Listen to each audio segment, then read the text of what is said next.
機上發現大量懷疑涉及偽造文件嘅零部件。為咗確保飛行安全，飛機每個部件都需要驗證來源。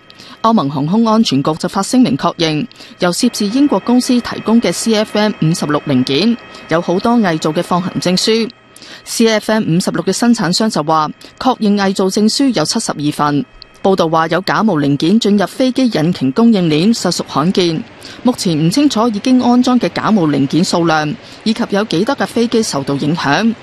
飛機製造商同埋監管機構正追蹤假冒零件嘅去向，確定受影響嘅飛機數目。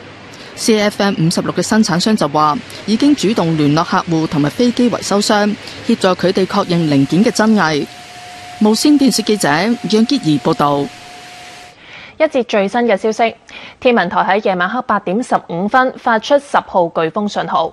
蘇拉集嘅天文台之東南大約60公里，預料向西或者西北偏西移動，時速大約12公里，橫過珠江口一帶。狂風大驟雨正影響本港，本港普遍吹烈風至暴風，部分高地達到颶風嘅程度。咁預料蘇拉喺午夜前後會喺天文台以南大約40公里左右掠過。天文台提醒，稍後風向將會改變。而受到風暴潮影響，部分地區嘅最高水位可能達到歷史紀錄。